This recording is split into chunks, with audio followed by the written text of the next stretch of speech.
Sir ನಮಸ್ಕಾರ ಹಾ, ರಾಘಮ್ ಅವರೇ ಸರ್. ನಮಸ್ತೆ ರಮಣ ಅವ್ರು ಹೇಳಿ. ಹಾಂ ಸರ್, ಚೆನ್ನಾಗಿದ್ದೀರಾ ಸರ್? ಚೆನ್ನಾಗಿದೆ. ಸರ್, ಈಗ ಲೋಕಸಭಾ ಚುನಾವಣೆ ಈಗ ಈ ವರ್ಷ 2024 ಲೋಕಸಭಾ ಚುನಾವಣೆ ಹತ್ರ ಬರ್ತಾ ಇದೆ. ಈಗ ಹೌದು. ನಮ್ಮ ಕರ್ನಾಟಕದಲ್ಲಿರುವ ಕುರುಬ ಸಮುದಾಯಕ್ಕೆ ಎಷ್ಟು ಹ್ಮ್. ಟಿಕೆಟ್ಗಳನ್ನು ಬಿಜೆಪಿ ಮತ್ತು ಕಾಂಗ್ರೆಸ್ ಪಕ್ಷಗಳು ಕೊಡ್ಬೋದಂತ ನಿರೀಕ್ಷೆ ಇದೆ ತಮಗೆ? ಸರ್ 2019ರಲ್ಲಿ 3 ಟಿಕೆಟ್ ಕೊಟ್ಟಿದ್ರು. ಹಾಂ ಒಂದು ಸರ್. ಕೊಪ್ಪಳ ಕೊಟ್ಟಿದ್ರು, ಒಂದು ದಾವಣಗೆರೆ ಕೊಟ್ಟಿದ್ರು, ಒಂದು ಮೈಸೂರು ಕೊಟ್ಟಿದ್ರು. ಹೌದು ಸರ್, ಹೌದು. 3ಕ್ಕೆ 3 ನಾವು ಸೋತಿದ್ವಿ. ಹೌದು ಸರ್. 3ಕ್ಕೆ 3 ನಾವು ಕಳ್ಕೊಂಡ್ವಿ. ದಾವಣಗೆರೆಯಲ್ಲಿ ನಾವು ಗೆಲ್ಲುವಂತ ಸಾಧ್ಯತೆ ಬಹಳ ಇತ್ತು. ಹಾಂ ಸರ್. ಯಾಕಂದ್ರೆ 13 ದಿವಸದಲ್ಲಿ ಕುರುಬರಿಗೆ ಟಿಕೆಟ್ ಅನೌನ್ಸ್ ಮಾಡ್ತಾರೆ. ಅಂದ್ರೆ ಚುನಾವಣೆ ಲೋಕಸಭಾ ಚುನಾವಣೆ ಇನ್ನು 13 ದಿನ ಇದ್ದಾಗ ಟಿಕೆಟ್ ಟಿಕೆಟ್ ಕೊಟ್ಟಿದ್ದಾರೆ ಅನೌನ್ಸ್ ಸರ್. ಮಾಡ್ತಾರೆ. ಎಚ್ ಪಿ ಮಂಜಪ್ಪ ಅವರಿಗೆ ಅನೌನ್ಸ್ ಮಾಡ್ತಾರೆ. ಹಾಂ ಸರ್. ಅವಾಗ ಅಲ್ಲಿ ಬಿಜೆಪಿ ಅವರಿಗೆ ಒಂದ್ ಸೈಡ್ ಆಯ್ತು ಅನ್ಕೊಳ್ತಾರೆ. ಅವಾಗ ಅಹಿಂದ ಓಟ್ಗಳನ್ನ ಕ್ರೋಢೀಕರಿಸಿ 5 ಲಕ್ಷ ಓಟ್ಗಳನ್ನ ನಾವು ಹ್ಮ್. ಕ್ರೋಢೀಕರಿಸ್ತೀವಿ. ಹಾಂ ಸರ್. 13 ದಿವಸದಲ್ಲಿ 5 ಲಕ್ಷ ಓಟ್ಗಳು ಕಾಂಗ್ರೆಸ್ ಪಕ್ಷ ತಗೊಳತ್ತೆ. ಹ್ಮ್. ಅಲ್ಲಿ 1 ಲಕ್ಷ ಓಟಿಂದ ಬಿಜೆಪಿ ಗೆಲ್ಲುತ್ತೆ. ಹಾಂ ಸರ್. ಹಾಂ. ಇನ್ನು ಮೈಸೂರಿನಲ್ಲಿ ಮೈತ್ರಿ JDS ಮತ್ತು ಕಾಂಗ್ರೆಸ್ ಮೈತ್ರಿ ಆಗಿದ್ರು ಸಹ ವಿಜಯಶಂಕರ್ ಅವರು ಬಿಜೆಪಿ ಬಿಟ್ಟು ಕಾಂಗ್ರೆಸ್ಗೆ ಬಂದ್ರು. ಹಾಂ ಸರ್. ಕಾಂಗ್ರೆಸ್ ಇಂದ ಟಿಕೆಟ್ ಕೊಟ್ಟಿದ್ರು ಸಹ ಎಸ್. ಅಲ್ಲಿ ಒಳ ರಾಜಕೀಯ, ಜಾತಿ ರಾಜಕೀಯ ಹ್ಮ್. ಮಾಡ್ಕೊಂಡು ಅಲ್ಲಿ ವಿಜಯಶಂಕರ್ ಅವ್ರನ್ನ ಸೋಲಿಸ್ತಾರೆ. ಹ್ಮ್. ಇನ್ನು ಕೊಪ್ಪಳದಲ್ಲಿ ಅದು ಸಹ ಆಂತರಿಕ ವಿಚಾರಗಳು ನಡೆದು 3ಕ್ಕೆ 3 ಸೋಲ್ತಾರೆ. ಹೌದು. ಈ ಬಾರಿ 2024ಕ್ಕೆ ನಮಗೊಂದು ಆಶಾ ಭಾವನೆ ಇತ್ತು. ಹಾಂ ಸರ್. ಒಂದು ಮೈಸೂರಿನಿಂದ ಯತೀಂದ್ರ ಸಿದ್ದರಾಮಯ್ಯನವರಿಗೆ ಕೊಡ್ತಾರೆ, ಯಾಕಂದ್ರೆ MLA ತಪ್ಪಿದೆ, ಕೊಡ್ತಾರೆ ಅಂತ ಆಸೆ ಇತ್ತು. ಆಸಕ್ತಿ ಜೊತೆಗೆ ಇತ್ತು. Sir H. ವಿಶ್ವನಾಥ್ ಸರ್ ಅವ್ರ ಹೆಸರು ಕೂಡ ಅಲ್ಲಿ ಪ್ರಸ್ತಾಪ ಆಗಿತ್ತು. ಇತ್ತು ಹಾಂ ಸರ್. ನಮಗೊಂದು ಆಸಕ್ತಿ ಈ ಸರಿ ಮೈಸೂರಿನಲ್ಲಿ ಇತ್ತು. ಹಾಂ ಸರ್. ಹೌದು. ಯತೀಂದ್ರ ಸಿದ್ದರಾಮಯ್ಯನವ್ರಿಗೆ ಆಸಕ್ತಿ ಇತ್ತು. ಹ್ಮ್. ಅಲ್ಲಿಗೆ ಏನಾಗ್ತಿದೆ ಅಂದ್ರೆ ಇವರು ಲಕ್ಷ್ಮಣ್ KPCC ವಕ್ತಾರ ಅಂತ ಲಕ್ಷ್ಮಣ್ ಅವ್ರಿಗೆ ಕೊಡ್ಬೇಕು ಅಂತ ಹಾಂ.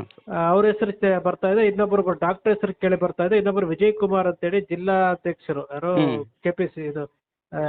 KPCC ಜಿಲ್ಲಾಧ್ಯಕ್ಷರ ಹೆಸರು ಕೇಳಿ ಬರ್ತಾ ಇದೆ. ಹಾಂ ಸರ್. ಅಂತಿಮವಾಗಿ ನಮಗ್ ಬಂದಿರೋ ಮಾಹಿತಿ ಪ್ರಕಾರ ಅಲ್ಲಿ ಕುರುಬರಿಗೆ ಟಿಕೆಟ್ ತಪ್ಪುವಂತ ಸಾಧ್ಯತೆ ಬಹಳ ಇದೆ. ಹಾಂ ಸರ್. ಇನ್ನು ತುಮಕೂರಲ್ಲಿ ನೀವು ನೋಡ್ದಂಗೆ ನಿಖೇತ್ ರಾಜ್ ಮೌರ್ಯ ಅವರು ಟಿಕೆಟ್ ಬೇಕೇ ಬೇಕು ಅಂತೇಳಿ ಪ್ರಚಾರ ಮಾಡಿ ಎಲ್ಲ ಯುವಕರನ್ನೆಲ್ಲ ಅಟ್ರಾಕ್ಷನ್ ಮಾಡ್ಕೊಂಡು ಮಾಡ್ತಾ ಇದ್ರು. ಹಾಂ ಸರ್. ಎಲ್ಲರಿಗೂ ಮನವಿ ಕೊಟ್ಟಿದ್ವಿ. ನಾವು ಸಹ ಅಹಿಂದ ಚೇತನ ಮುಖಾಂತರ, ಹಾಲುಮತ ಮಹಾಸಭಾ ಮುಖಾಂತರ ಅಲ್ಲಿ ಮನವಿಗಳು ಕೊಟ್ಟಿದ್ವಿ. ಹ್ಮ್. ಈಗ ನೋಡಿ ಬಿಜೆಪಿಯಲ್ಲಿ ಇದ್ದಂತ ಮುದ್ದನ್ಮೇಗೌಡರನ್ನ ಕರ್ಕೊಂಡು ಬಂದು ಸೇರ್ಪಡೆ ಮಾಡಿ ಮುದ್ದನ್ಮೇಗೌಡರಿಗೆ ಟಿಕೆಟ್ ಕೊಡ್ತಾರೆ.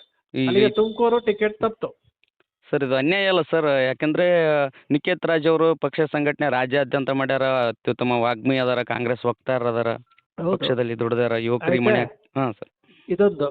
ಈಗ ದಾವಣಗೆರೆನಲ್ಲಿ ಒಂದು ಸಂಚಲನ ಮೂಡ್ತಾ ಇದೆ. JB Vinay Kumar, insight IAS ನ ಸಂಸ್ಥಾಪಕರಾದಂತ JB ವಿನಯ್ ಕುಮಾರ್ ಅವರು. ಎಸ್ ಹೌದು. ಅವ್ರು ಮೂಲತಃ ಕಕ್ಕರಗೊಳ್ಳದವರು, ದಾವಣಗೆರೆ ತಾಲೂಕಿನ ಜಿಲ್ಲೆಯ ಕಕ್ಕರಗೊಳ್ಳದವರು. ಹ್ಮ್. ಅವರು ಒಂದು ಸಾಧನೆ ಮಾಡಿ ಇಲ್ಲ ಈ ಶತಾಯಗತ ಹೆಸರಿನ ಲೋಕಸಭಾ ನಿಲ್ಲೇಬೇಕು ಅಂತೇಳಿ ಬಂದು ರಾಜ್ಯ ಕ್ಷೇತ್ರಾದ್ಯಂತ 8 ವಿಧಾನಸಭಾ ಕ್ಷೇತ್ರದಲ್ಲಿ ಪಾದಯಾತ್ರೆ ಮಾಡಿ ಎಲ್ಲವನ್ನು ಮಾಡಿ ಇವತ್ತು ಯುವಕರ ಜೊತೆಗೆಲ್ಲ ಅಟ್ರಾಕ್ಷನ್ ಮಾಡ್ಕೊಂಡು ಮಾಡ್ತಾ ಇದ್ದಾರೆ.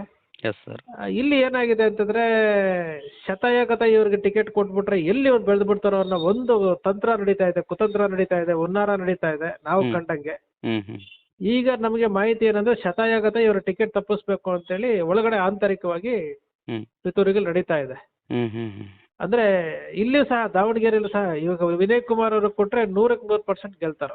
ಹೌದು ಸರ್. ಮೊನ್ನೆ ಅಹಿಂದ ಸಮಾವೇಶ ಕೂಡ ಮಾಡಿದಾಗ ಅವ್ರ ಹೆಸರು ಕೂಡ ಅಲ್ಲಿ ಅವರೇ ಜಿಲ್ಲೆಯಲ್ಲಿ ನಡೆದ್ರು ಕೂಡ ಪ್ರಸ್ತಾಪ ಮಾಡಲಿಲ್ಲ ಸರ್. ನೋವಿನ ಸಂಗತಿ ಅದು. ಅಹಿಂದ ಅವರು ಶೋಷಿತರ ಸಮಾವೇಶದಲ್ಲಿ ಸುಮಾರು 1,000 ವೆಹಿಕಲ್ಸ್ ಅರೇಂಜ್ ಮಾಡಿಕೊಟ್ಟಿದ್ದಾರೆ ಜಿಲ್ಲೆಯಿಂದ. ಯಾರು ಸರ್ ಮಾಡಿದ್ರು?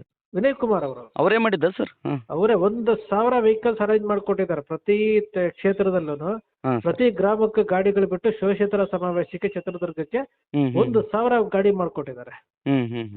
ನಮಗೇನು ಒಬ್ಬ ಯುವಕ ಬರ್ತಾ ಇದ್ದಾನೆ, ಒಬ್ಬ ವಿದ್ಯಾವಂತ ಬರ್ತಾ ಇದ್ದಾನೆ, ಒಬ್ಬ ಯುವಕನಿಗೆ ಟಿಕೆಟ್ ಕೊಟ್ರೆ ಏನೋ ಒಂದು ಬದಲಾವಣೆ ಆಗುತ್ತೆ, ಅಹಿಂದ ವರ್ಗಗಳಿಗೊಂದು ನ್ಯಾಯ ಸಿಗುತ್ತೆ ಅಂತೇಳಿ ನಾವು ಸಹ ವಿನಯ್ ಕುಮಾರ್ ಮತ್ತೆ ನಮ್ಮ ನಿಖೇತ್ ರಾಜು ಮತ್ತೆ ರಕ್ಷಿತಾ ಇಟಿ ಇರ್ಬೋದು ಇವರಿಗೆಲ್ಲ ಟಿಕೆಟ್ ಕೊಡ್ಬೇಕು ಅಂತೇಳಿ ಅಹಿಂದ ಚೇತನ್ ದಾಡಿನಲ್ಲಿ ನಾವು ಆಗ್ಲೇ ರಾಜಶೇಖರ್ ಇಟ್ನಾಳ್ ಅವರು, ಯತೀಂದ್ರ ಸಿದ್ದರಾಮಯ್ಯ ಎಲ್ಲ ನಾವು ಕೊಟ್ಟಿದ್ವಿ. KPCC ಕೊಟ್ಟಿದ್ವಿ, ಹಾಲುಮತ ಮಹಾಸಭಾದಿಂದ ಕೊಟ್ಟಿದ್ವಿ, ಎಲ್ಲವನ್ನೂ ಕೊಟ್ಟಿದ್ವಿ. ಆದ್ರೂ ಸಹ ದಾವಣಗೆರೆಯಲ್ಲಿ ಟಿಕೆಟ್ ತಪ್ಪಿಸೋದಕ್ಕೆ ಕೆಲವು ಕಾಣದ ಕೈಗಳಲ್ಲ, ಕಾಣುತ್ತಾ ಇರುವ ಕೈಗಳೇ ಕೆಲಸ ಮಾಡ್ತಾ ಇದ್ದಾರೆ. ಓಹೋ ಹೋ ಹೋ.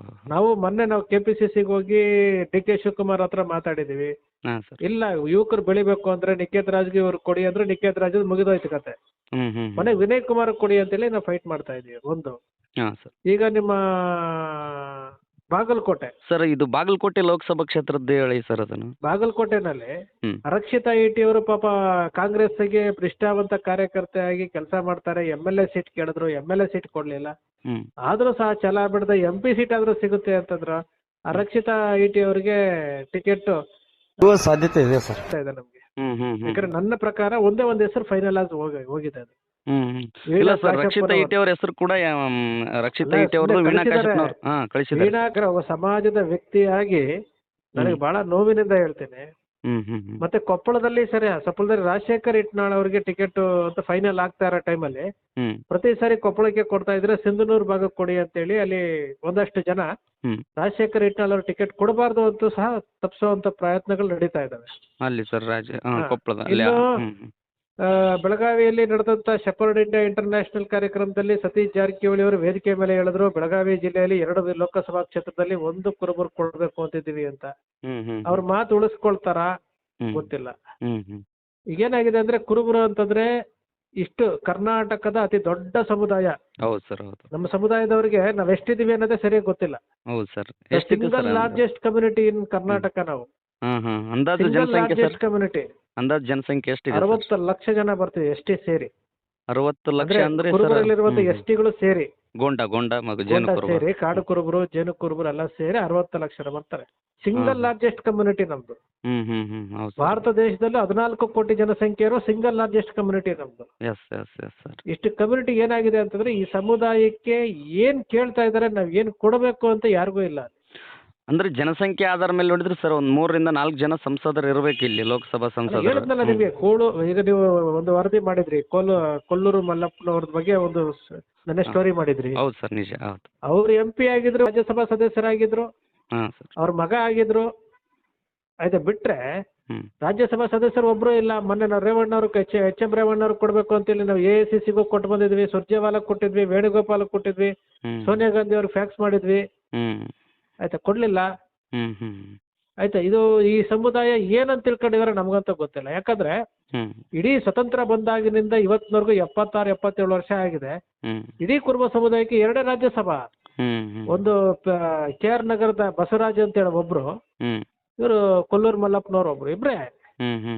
ಇದು ಸಮಾಜದ ದುರಂತ ಮತ್ತು ದೌರ್ಭಾಗ್ಯ. ಯಾರ ಹತ್ರ ಹೋಗಿ ಕೇಳ್ಬೇಕು?